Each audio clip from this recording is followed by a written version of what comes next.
Be me, 34, vibing in my own downtown loft. Life's pretty damn good. Well, co-own with the bank for another 28 years, but still. Work as a senior communications manager for a mid-sized tech company. Spent the entire morning crafting the perfect email about why the new product launch needs more inclusive language. Nobody responded yet, but I know they read it. They always read my emails even when they pretend they don't. Get a call from Mom asking if I can stop by her place this weekend. Apparently my younger brother Jason is visiting and she wants the whole family together.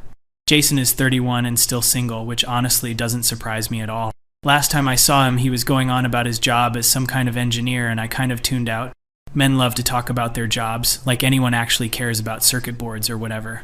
Agree to come over because I haven't seen Mom in a while and I can bring that quinoa salad she pretends to like. Spend the rest of the week thinking about how I need to have a talk with Jason about his dating life. He's actually not a bad-looking guy and he has a decent job. The problem is probably his attitude toward women. Most men don't even realize how they come across. I've been single for about 3 years now after my last relationship ended. He said I was too much, which is just code for I can't handle a woman who knows her worth. Better to be alone than to compromise who I am for male comfort. Friday comes and I'm packing my overnight bag. Throw in my favorite book about workplace dynamics and power structures. Not that I'll need it, but I like having it with me. Drive to Mom's house, which is about 2 hours away in the suburbs.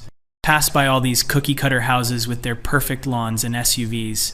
Can't imagine living like that, so disconnected from culture and diversity. Arrive at Mom's and she's already got dinner started. Jason's car is in the driveway, some practical sedan that's probably great on gas or whatever men care about. Walk in and Mom immediately hugs me too tight. Jason is sitting at the kitchen table with his laptop. He closes it when I walk in and gives me a half wave. We do the awkward sibling hug thing. Notice he looks tired, like he's been working too hard. Typical man probably thinks his worth is tied to his productivity. Dinner is pleasant enough. Mom asks about my job. Tell her about the new initiative I'm spearheading about equitable communication practices. She nods, but I can tell she doesn't really get it. Jason is quiet, just eating his food. Mom asks him about his dating life and he kinda shrugs. Says he's been on some dates, but nothing serious. Mom does that concerned mother thing where she worries he'll never give her grandchildren. I jump in and say that's such an outdated expectation and he shouldn't feel pressured by heteronormative family structures. Mom gives me a look, but doesn't say anything. Jason actually smiles a little and says thanks. After dinner, Mom goes to bed early because she's tired. It's just me and Jason in the living room. I figure this is a good time to help him out with his dating situation. Ask him why he thinks he's single. He takes a long sip of his beer and says he's not really sure. Tells me dating apps are brutal. Says he gets maybe one match a week if he's lucky. When he does match, the conversations fizzle out quickly. When he does get dates, they rarely lead to second dates. I'm listening and already forming hypotheses in my mind. Ask him what his approach is. He says he tries to be respectful and interesting. Asks women about themselves, plans thoughtful dates, pays for dinner. This already sounds fine to me, so the problem must be something he's not seeing. Ask if I can look at his dating profile. He seems embarrassed but pulls out his phone. His main photo is him hiking, smiling genuinely at the camera. He looks approachable and healthy. Other photos show him with friends, at his sister's wedding, cooking dinner. No fish, no gym selfies, nothing overtly douchey. His bio talks about his job in general terms, mentions he likes cooking and hiking, wants something serious. This all seems perfectly adequate. So why isn't it working? Ask him to tell me about his recent dates. He describes going out with a woman named Melissa 2 weeks ago. They got coffee, talked for about an hour. He thought it went well, but she never responded to his follow-up message. Then there was Sarah the week before that. Dinner at a nice Italian place. Conversation seemed good. She texted him after saying she didn't feel a spark. And before that, Amanda, who seemed really interested initially. They were messaging for a week before meeting. First date was drinks and they talked for 3 hours. He asked her out again, and she said she was too busy with work. I'm hearing all this and thinking about all the emotional labor he's probably not doing. Ask him what kinds of questions he asks these women. He lists off normal stuff like their jobs, hobbies, where they grew up. Seems standard enough. Ask him if he talks about feelings and vulnerability. He looks confused and says it's usually first or second dates. Seems a bit heavy for that stage. Here's the problem, I think. Men don't know how to be emotionally available. Tell him that women want depth and authenticity. He nods but looks skeptical. Ask him what he's looking for in a partner. he says. Someone kind, intelligent, who takes care of themselves, shares some of his interests. Someone he can build a life with. This sounds reasonable, but also vague. Push him more on what he means by takes care of themselves. He seems uncomfortable, but says he means someone who has their life together and maintains their health. I can read between the lines here. This is about physical attraction and probably unrealistic beauty standards. Gently point out that maybe he's being too picky, that everyone has value beyond appearance. He gets a little defensive and says, of course he knows that. Says physical attraction is just one component and he's not even that picky about it. Claims he's attracted to lots of different types of people. Sure, I think, but probably all conventionally attractive. Tell him that maybe the women he's dating can sense that he's judging them. He looks genuinely confused by this. Says he's not judging anyone, he's just trying to find compatibility. We go back and forth for a bit. I'm trying to help him see his blind spots. He's getting more frustrated. Finally, he says something that surprises me. Asks me about my dating life. Tell him I've chosen to be single because I haven't found someone who meets my standards. He asks what my standards are. List them off. Someone emotionally intelligent, feminist, supportive of my career, shares household duties equally, good communicator, politically aware, financially stable but not obsessed with money, wants kids but would be an equal parent, health conscious, intellectually curious. He's quiet for a moment. Asks if I've dated anyone who met all those criteria. Admit that no one has met all of them, but I'm not willing to settle. He nods and says that makes sense. Then he says something that bothers me. Says maybe we're both in the same boat then. Both looking for something specific and not finding it. I immediately reject this comparison. My standards are about finding an equal partner. His standards, whether he admits it or not, are probably shaped by patriarchal ideas about women. Tell him this and he actually laughs. Not a mean laugh, but like he's genuinely amused. Asks me how I know that about him. Tell him it's just obvious from patterns I've observed in how men date. He says he's not men, he's just himself. This is such a typical response. Men always think they're exempt from systemic critique. Spend the next 20 minutes explaining to him about how individual men benefit from and perpetuate patriarchal structures, even when they don't intend to. He's listening, but I can tell he's not really getting it. Finally, he says he has to get some sleep because he's driving back early tomorrow. Feel like I didn't quite get through to him, but plant seeds, I guess. Go to bed in my childhood bedroom that mom has kept exactly the same. Lie awake thinking about Jason's situation. Wonder why dating has become so hard for everyone. Fall asleep eventually. Next morning, Jason is already packed and ready to go by the time I wake up. He's having coffee with mom in the kitchen. They're laughing about something. Feel a little left out, but whatever. Jason says goodbye and tells me it was good to see me. Says he'll think about what I said. Feel satisfied that maybe I helped him. He leaves and it's just me and mom. She asks me what Jason and I talked about last night. Tell her I was giving him some advice about dating. She gets this look on her face. Asks me if I think maybe I should focus on my own situation. This stings more than it should. Tell her my situation is fine, I'm choosing this. She says okay, but doesn't sound convinced. Spend the rest of the day with her and drive home Sunday evening. Back to my normal routine. Weeks go by, and I don't think much about that conversation. Then mom calls me about 2 months later. She's excited about something. Tells me Jason has a new girlfriend. Apparently they've been dating for about 6 weeks and it's going really well. He's bringing her to Christmas. Feel genuinely happy for him. Also curious about what changed. Ask mom if she knows how they met. She says on a dating app, same as all his other dates. Asks if I'm bringing anyone to Christmas. Tell her no, I'll be coming alone as usual. She does that sympathetic voice that makes me feel worse. Christmas comes around. Drive back to mom's house. Jason's car is already there with another car I don't recognize. Walk in with my bags and homemade vegan cookies that took me 4 hours to make. Jason is on the couch with a woman. She's pretty in a very conventional way. Long hair, makeup done carefully but to look natural, wearing a sweater that probably costs more than it looks. They both stand up when I come in. Jason introduces her as Christine. She shakes my hand with a firm grip and bright smile. Her energy is almost aggressive in its friendliness. We all sit down and mom brings out cheese and crackers. I'm asking Christine the normal questions. She's a physical therapist, has her own practice. She's 30, never been married, no kids. Loves hiking and cooking, same as Jason apparently. They met on the same app he'd been using all along. Ask her what made her swipe right on Jason. She says he seemed genuine and like he knew what he wanted. They talked for a few days before meeting for coffee. The coffee date went well, so they got dinner a few days later. Been together ever since. This all sounds exactly like the dates Jason described to me that didn't work out. Trying to figure out what's different. Christine is friendly, but there's something about her that seems calculated. Like she's performing the role of the perfect girlfriend. Throughout the weekend, I observe them together. She laughs at all his jokes, even the ones that aren't funny. She touches his arm constantly. She defers to him on decisions about small things, like what movie to watch. She compliments Mom's cooking effusively. She asks me about my job with what seems like genuine interest, but her eyes kind of glaze over when I explain it. Something about this feels off to me. On Christmas Eve after dinner, I end up alone in the kitchen with Christine. She's helping me wash dishes, even though I said I could do it. Ask her more about how she and Jason got together. She's surprisingly open. Says she'd been on the apps for about a year. Went on a lot of bad dates. Guys who just wanted hookups or who were emotionally unavailable. When she matched with Jason, she could tell he was different. Ask her how she could tell. She says his profile was clear about wanting a relationship. And when they talked, he asked real questions and seemed to actually listen. On their first date, he was nervous, which she found endearing. This still sounds like what Jason was doing before. Ask her directly what she thinks made it work with Jason when she'd had so many failed dates. She's quiet for a moment, rinsing a plate. Then she says something interesting. Says she'd done a lot of work on herself before meeting him. Had to let go of a lot of expectations and ideas about what a relationship should look like. Had to focus on how someone made her feel rather than checking boxes.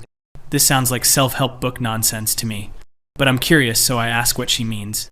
She says she used to have a whole list of requirements. Guy had to be over 6 feet tall, make over a certain amount, have a prestigious job, be super social and outgoing, have a perfect family, share all her political views. The list goes on. She never found anyone who met all the criteria. And the guys who met most of it turned out to be terrible in other ways. So she simplified it to, do I feel good around this person? Do they treat me well? Are we compatible in our life goals? Jason met those criteria easily. I'm listening, but also mentally noting that this sounds like settling. Ask her if she feels like she compromised. She looks at me with this knowing smile.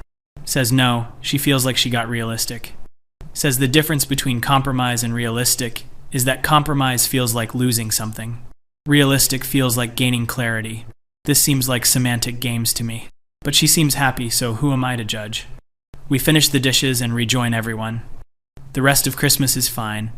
Jason and Christine are in their own bubble of new relationship energy. Mom is thrilled to see Jason happy.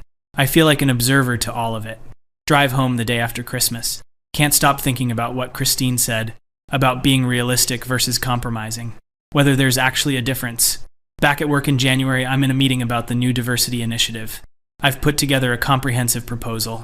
It includes mandatory training, hiring quotas, revised job descriptions, pay equity audits. I've worked on this for months. Present it to the leadership team. They nod along, but I can see them getting uncomfortable. The CEO thanks me for my work. Says they'll take it under consideration, which is corporate speak for no. After the meeting, my manager pulls me aside. Says the proposal is too aggressive, that we need to make changes incrementally. I argue that incremental change is how nothing ever changes. She says she understands my frustration, but this is the reality. There's that word again, reality. Like reality is just whatever the people in power say it is. Go back to my desk feeling deflated. Check my phone and see Jason posted a photo on social media. It's him and Christine on a hike, both smiling, mountains in the background. Caption is something cheesy about finding your person. Comments are full of congratulations and heart emojis. Feel a weird pang of something. Not quite jealousy, but adjacent to it. More like confusion about how he figured it out when I haven't. Later that week, I'm having lunch with my friend Rachel. She's one of the few people I can really talk to. Tell her about Jason and Christine. About how I don't understand what changed for him. Rachel listens and then asks if I've considered that maybe nothing changed for him. Maybe something changed in who he was meeting. This stops me mid-bite. Ask what she means. She says maybe Jason was always ready for a relationship. Maybe he just needed to meet someone who was equally ready. Someone who wasn't going to overthink it or sabotage it. Feel defensive and ask if she's saying the women he dated before were the problem. She says no, just that compatibility is complicated. Timing matters, mindset matters, what people are ready for matters. This conversation bothers me for days. Start thinking about my own dating history. The last guy I dated seriously was Sebastian. We met at a conference and hit it off immediately. He was smart, successful, seemed progressive. We dated for about 8 months. Things were good at first. Then I started noticing small things. He'd make plans without consulting me. He'd tune out when I talked about work. He expected me to handle all the emotional labor in the relationship. I tried to talk to him about it multiple times. He'd get defensive and say I was being too critical, say that he couldn't do anything right in my eyes. Eventually I ended it because I wasn't going to spend my life teaching a man how to be a decent partner. Before Sebastian, there was Devin. We dated for a few months. He was great on paper, but something was missing. He was almost too accommodating, would agree with everything I said, had no strong opinions of his own. It felt like dating a mirror that just reflected whatever I wanted. Got bored and ended it. Before that, a string of first and second dates that went nowhere. Guys who talked too much about themselves. Guys who were clearly just looking for something casual. Guys who seemed intimidated by my success. One guy who split the check to the penny and Venmo requested me for my half. One guy who spent the whole date on his phone. One guy who asked if I wanted kids on the first date and then seemed disappointed when I said maybe someday. So many failed connections. But I always attributed it to the men not being right. Never really considered whether I was bringing something to the table that wasn't working. This thought makes me uncomfortable. I'm in therapy the next week, my bi-weekly session. My therapist asks how I've been. Tell her about Jason and the weird feelings it brought up. She asks what specifically bothers me about it. Realize I'm bothered by the fact that he seems to have found something I can't find, despite the fact that I'm smarter, more self-aware, more intentional about everything. My therapist is quiet for a moment, then asks if I think maybe being more intentional is actually getting in my way. This seems contradictory. Ask her to explain. She says sometimes when we're too in our heads about something, we miss the organic development of connection. That relationships aren't projects to be managed, but experiences to be had. I argue that going in without intention is how people end up in bad relationships. She agrees, but says there's a balance. Need enough intention to know your deal breakers, but enough openness to let things unfold naturally. Ask her if she thinks I'm not open enough. She turns it back on me and asks what I think. Sit with this for the rest of the session. Leave feeling more confused than when I arrived. Over the next few months, Jason and Christine get more serious. They move in together in March. Mom is overjoyed and keeps hinting about weddings. I'm still single and increasingly aware of it. Not because I'm desperate to be in a relationship, but because I'm starting to wonder if I'm missing something fundamental. In April, I match with someone on an app. His name is David. He's a teacher. We message back and forth for a few days. He seems nice enough, witty, asks good questions. We agree to meet for drinks. I spend an hour getting ready. Choose an outfit that's attractive, but not trying too hard. Arrive at the bar 5 minutes late so I don't seem too eager. He's already there, waves me over. He's taller than I expected and has a nice smile. We order drinks and start talking. He asks about my job and I give him the overview. He seems genuinely interested. Asks follow-up questions that show he's actually listening. I ask about teaching and he lights up. Talks about his students with real affection. We move from work to hobbies to families to where we've traveled. Conversation flows easily. I'm mentally checking boxes. He's employed, intelligent, good conversationalist, seems emotionally stable. Then he mentions something about his roommate. Ask him about his living situation. Turns out he lives with 2 roommates to save money. He's 36 years old. Feel my interest deflate slightly. At 36, he should have his own place. This seems like a red flag about financial stability. Then he mentions he doesn't have a car, bikes everywhere or takes public transit. Another flag. I have my own car and my own place. Need a partner who's at the same life stage. Conversation continues, but I'm less engaged now. He doesn't seem to notice, or maybe he's just polite. After about an hour and a half, he suggests getting food. Make an excuse about having an early morning. He seems disappointed but understanding. We hug goodbye and he says he'd like to see me again. Say, yeah, maybe in a non-committal way. Get in my car and immediately know I won't go out with him again. He texts me the next day saying he had a great time. I wait a day before responding with something vague. He asks if I want to get dinner sometime. I tell him I'm not feeling a romantic connection, but I wish him well. He responds graciously, feel relief, but also a twinge of something else. The something else is the thought that maybe I was too quick to write him off. But also I know what I want, and he wasn't it. A few weeks later, I'm at Mom's house for her birthday. Jason and Christine are there. They announce they're engaged. Mom cries happy tears. I hug them both and say congratulations. Mean it, but also feel that pang again. Later in the kitchen, Christine shows me the ring. It's beautiful, simple, elegant. She's giddy in a way I've never felt about anything. Asks if I'm seeing anyone. Tell her no, dating apps are rough. She sympathizes and says she knows how hard it is. Then she says something that catches me off guard. Says Jason told her about our conversation last year. About his dating struggles. Feel embarrassed that he shared that. She says she wanted to tell me something. That when she met Jason, she almost didn't go on the date. Ask her why. She says his profile mentioned he was an engineer and she'd had bad experiences with engineer guys before. They tended to be socially awkward or condescending, but something made her give him a chance. Turned out he was nothing like her stereotypes.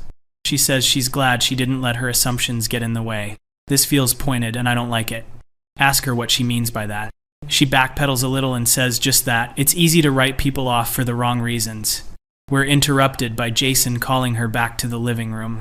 Sit alone in the kitchen for a few minutes. Think about David the teacher. Wonder if I wrote him off for the wrong reasons. He didn't have his own place or car, but so what? He was kind and interesting and seemed to genuinely like me. Maybe those other things don't matter as much as I think they do.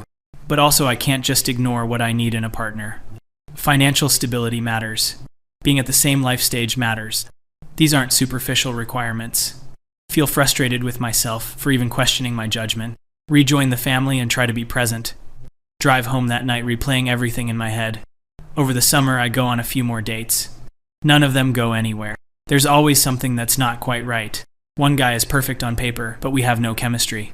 One guy is attractive and fun, but makes a comment about feminism being overblown. One guy seems great until he mentions he's not sure he ever wants to get married. I'm clear that I want that eventually, so no point continuing. Each time I end things, I feel justified. But I'm also starting to feel tired. Tired of the process, tired of the disappointment, tired of explaining myself. In August, Mom calls to tell me Christine is asking about bridesmaids. Wants to know if I'd be willing to be one. Feel touched that she'd ask since we barely know each other. I agree, because it seems like the right thing to do. Wedding planning becomes a thing that's happening around me. Christine is organized and decisive. Knows exactly what she wants. The wedding is set for next spring. Everything is coming together easily for them. Meanwhile, I'm still going on dates that go nowhere. Start to wonder if there's something fundamentally wrong with me. This thought creeps in more and more. Maybe I'm too picky. Maybe I'm too difficult. Maybe I'm asking for too much. But then I push back against these thoughts. I'm not asking for too much. I'm asking for an equal partner.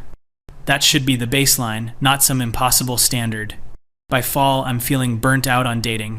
Delete the apps for a while. Focus on work and friends. Tell myself I'm taking a break to reset. Really, I'm just tired of the rejection. Tired of getting my hopes up. Tired of the emotional labor of constantly meeting new people. In October, there's a work event. Fancy fundraiser dinner for a nonprofit our company supports. I'm seated at a table with colleagues and some donors.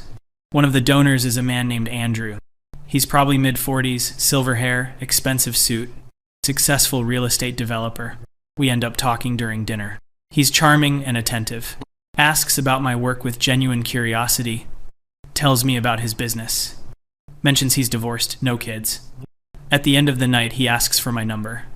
I give it to him, feeling a flutter of excitement. He texts me the next day asking me to dinner. We go out that weekend to an upscale restaurant. He orders wine without asking me what I want. This bothers me, but I don't say anything. Dinner conversation is fine. He talks a lot about his success, his properties, his deals, his important connections. Asks about me, but then redirects back to himself. I'm noticing these things, but also trying to be open.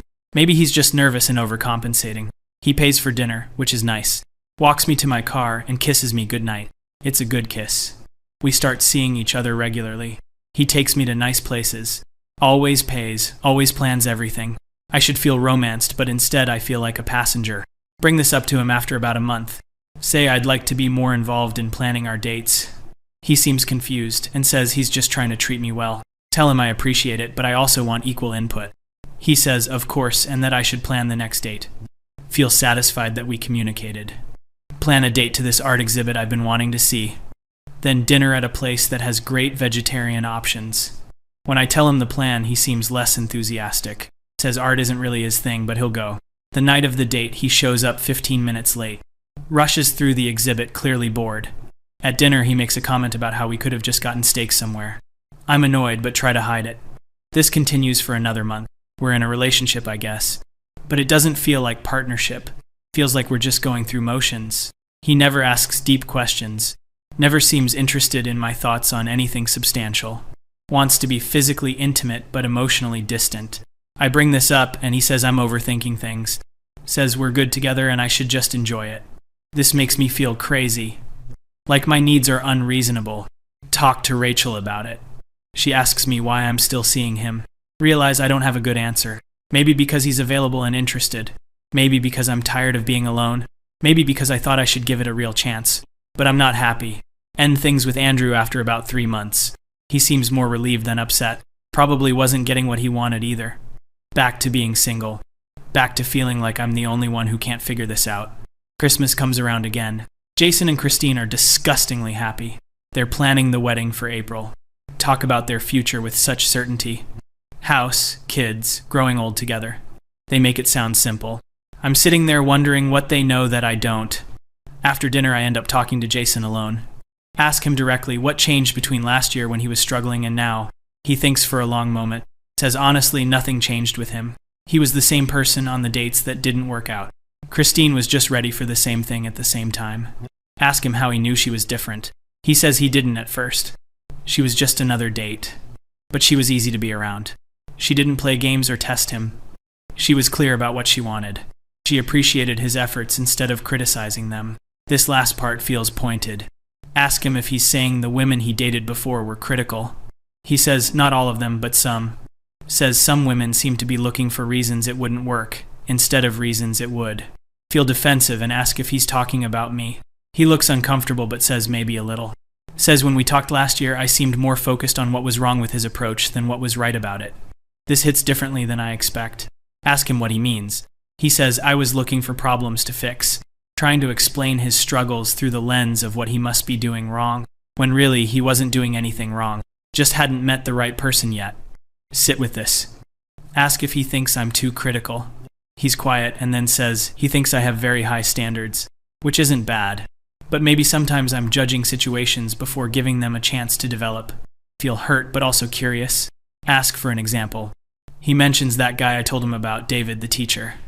I mentioned David in passing at some family dinner months ago. Apparently Jason remembered. Says I wrote him off because of his living situation, but that seemed superficial compared to the connection we had. Try to argue that it's not superficial. Financial compatibility matters. Jason agrees, but says David had a job and was financially stable. He just chose to save money by having roommates. That's actually responsible, not a red flag. Don't have a good counter to this. He says he's not trying to criticize me, just offering perspective. Says Christine could have written him off for a dozen reasons. He's not the tallest guy, he's not the most outgoing, he's close with his family, which some women find weird. But she didn't focus on any of that. She focused on how he treated her and how they felt together. Everything else was negotiable. We sit in silence for a bit. Finally ask him if he thinks I'm going to end up alone. He looks genuinely sad and says no. Says I'm smart and successful and have a lot to offer. But I might need to figure out what really matters versus what I think should matter. This conversation haunts me for weeks. Keep replaying it in my mind. Start thinking about all my failed dates and relationships differently. Wondering how many of them I sabotaged with my own expectations. But also pushing back against that idea. My expectations aren't unreasonable. I deserve a partner who meets my needs. Going into the new year, I make a resolution to be more open. Re-download the apps. Try to swipe right on people I might have passed before.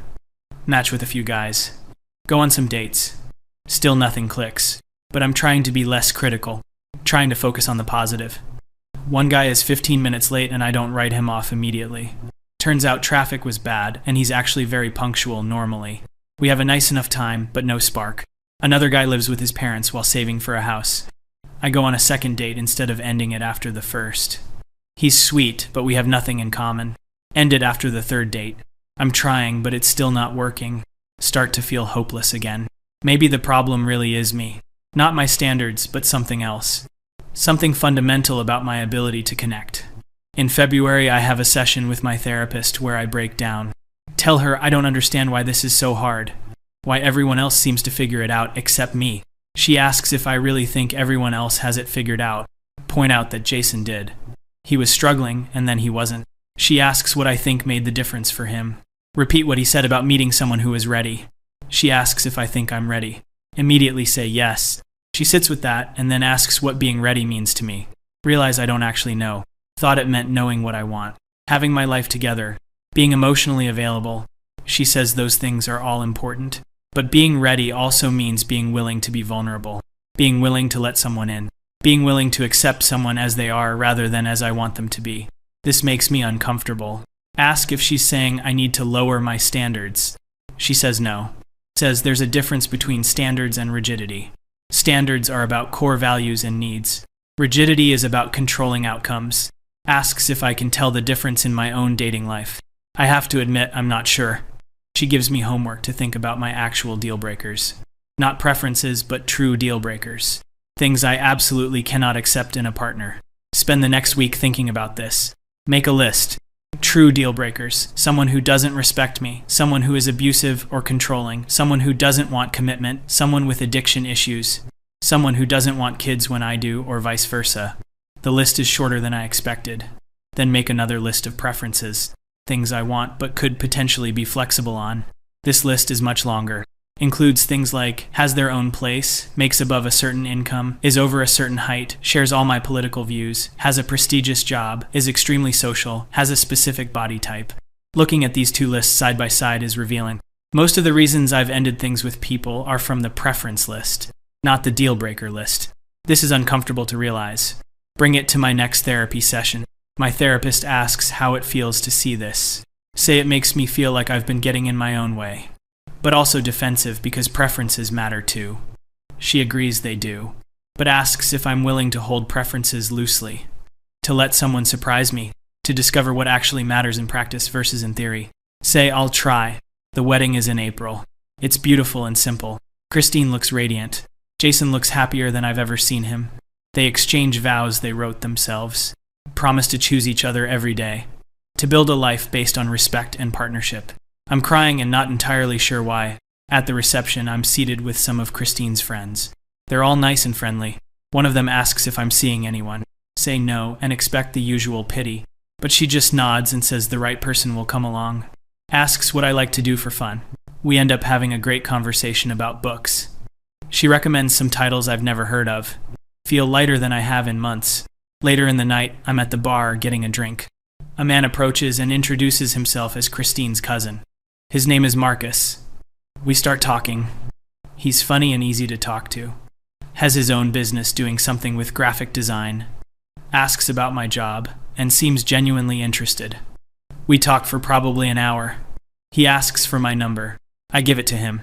He texts me the next day. We make plans for coffee that week. Sitting across from him at the coffee shop, I'm nervous.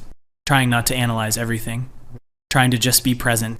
He asks about my family, and I tell him about Jason. He shares about his family. He's close with his siblings and parents. Has never been married, but was in a long relationship that ended 2 years ago. They wanted different things. He wants kids eventually, wants to get married. But he's not in a rush. Wants to find the right person. We talk about travel and food and our jobs. Conversation flows naturally. I'm having a good time. Not mentally checking boxes. Just enjoying the connection. We go on a second date. Then a third. He's different from guys I usually date. More laid back, less ambitious in the traditional sense. His business is small and he likes it that way. Has time for life outside of work. This would have been a red flag before.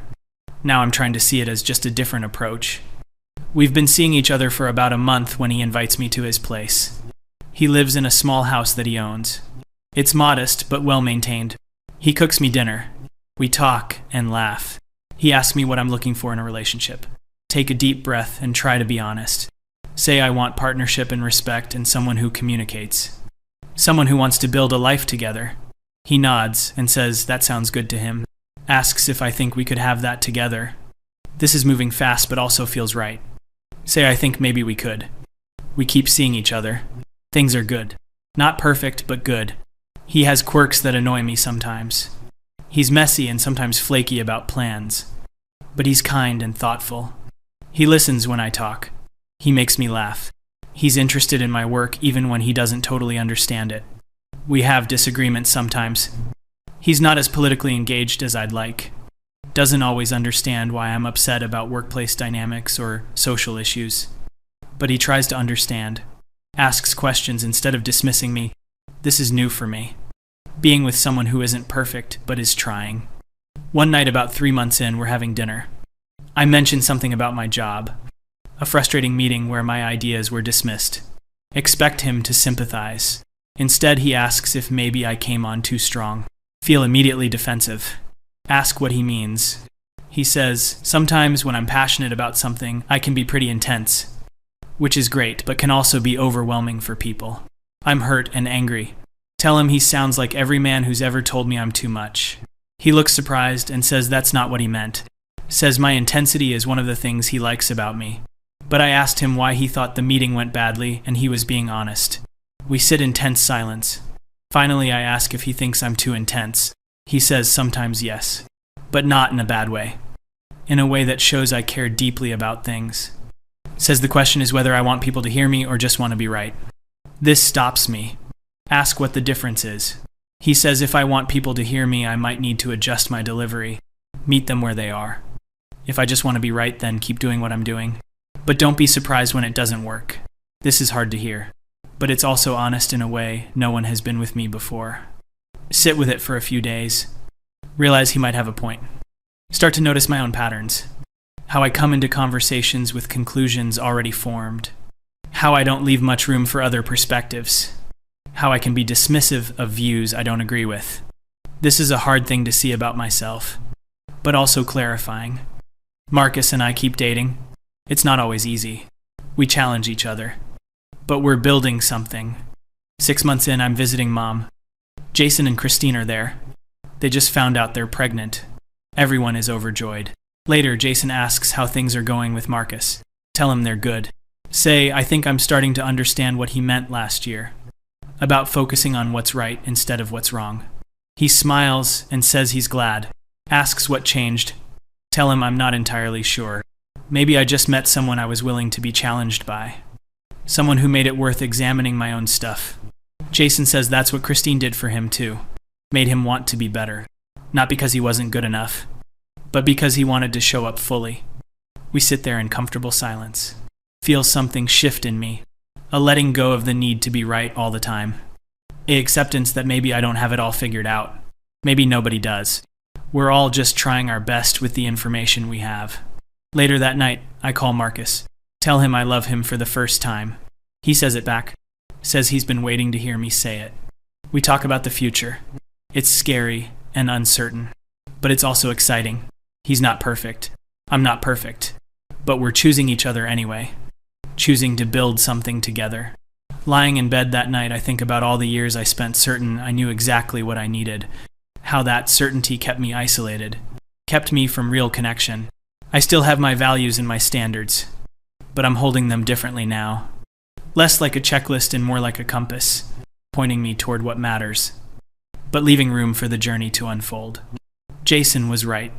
Sometimes we're so focused on finding what's wrong that we miss what's right. Sometimes the problem isn't everyone else. Sometimes it's our own inability to see beyond our expectations. This doesn't mean settling. Means being open. Means being willing to be surprised. Means accepting that love isn't about finding someone perfect. It's about finding someone worth doing the imperfect work with. And maybe that's what I've been missing all along.